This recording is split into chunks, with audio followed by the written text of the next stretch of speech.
On a cold January afternoon in 1942, people gathered along the docks of Belfast, standing shoulder to shoulder in the grey drizzle. No one cheered. They simply watched. Out of the fog came a ship so large it seemed unreal, its steel sides dripping. With rain, its deck crowded with men in unfamiliar uniforms. Their helmets were different. Their posture was different. Everything about them felt foreign for the first time. America had arrived to fight on British soil. Britain had already paid dearly for the war. Cities had burned. Families had slept underground while bombs tore the night apart. Children had learned the sound of approaching aircraft before they learned long divisions. More than 40,000 civilians were already dead. Britain had survived alone. Now these strangers were stepping ashore, clean, well-fed, smiling. The army wanted a perfect photograph, so one young private was told to walk down the gangplank. Again and again, until the moment looked right, a band played. Children waved flags. Officials shook hands, but beneath the ceremony, something complicated stirred. To the British, the Americans looked untouched by suffering. To the Americans, Britain looked tired, worn, sad. Both sides felt hope. Both sides felt unease. The first American soldiers were not movie stars.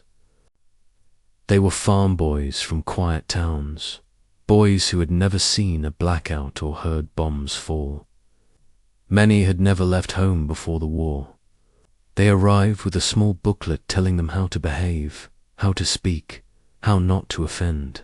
It warned them not to joke about British accents. It warned them not to complain too loudly. It reminded them that Britain had been fighting long before America arrived. Still, the complaints came. The food, the weather, the darkness. Dot and the British noticed. They had been hungry for years. They had stood in queues. They had patched clothes until the fabric could take no more. And now these young men with full pockets and easy smiles seemed unaware of the cost already paid. The resentment grew quietly at first. Then came the money. American soldiers were paid far more than British men. They bought drinks without counting coins. They handed chocolate and chewing gum to children who had not tasted sweetness in months. Any gum, chum? Children called out, running after them. Mothers watched with tight smiles, grateful, ashamed, proud, angry, all at once. Fathers watched as American soldiers danced icily with women whose husbands were fighting oceans away, or never coming home. Someone put it into words, at last. Overpaid, oversexed, and overhear it. Spread because it felt true. And yet even as resentment hardened, something else was unfolding. Among the Americans were black servicemen who had grown up under laws that told them where they could sit, where they could drink, where they could belong. They arrived in a country that had no such rules. In British towns, they were welcomed into pubs, invited into homes, treated simply as men. The American military tried to stop it. The British refused. When violence erupted in a small village, after white military police confronted black soldiers, local civilians stood between them. Shots were fired. A man died. The village never forgot. For many Britons, it was the first time they had seen American racism up close, and they found it ugly. For many black soldiers, Britain showed them something dangerous and beautiful, a glimpse of life without chains. When they returned home, Many would refuse to forget what that felt like. Then the bombers began to leave every morning.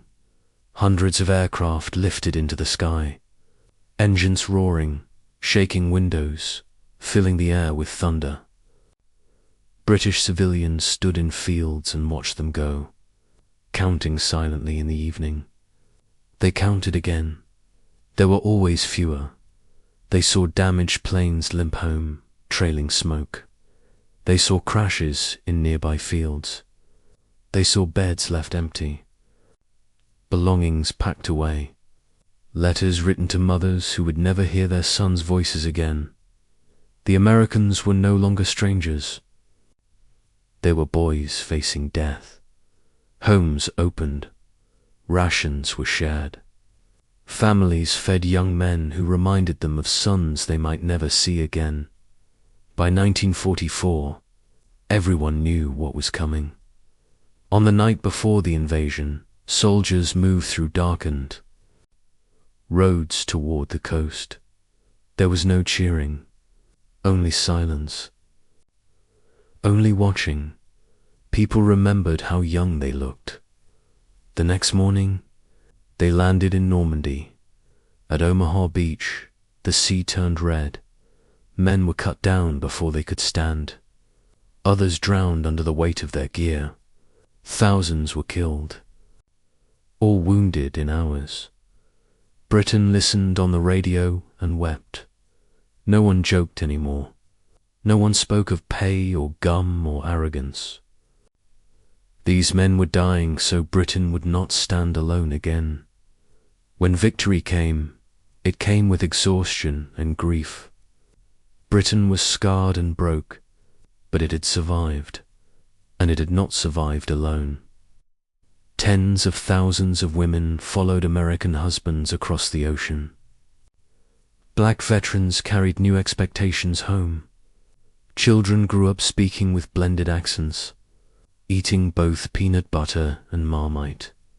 The war had welded two nations together, not through comfort, but through loss. So what did Britain think of America? During the war, at first, suspicion, then resentment, then understanding, and finally, something like love. They argued. They misunderstood each other. They collided, and then they fought, bled, and mourned together. The people standing on the docks in 1942 could not have known that. They only saw strangers stepping onto their soil. What those strangers would become, what they would mean, would only be written in sacrifice.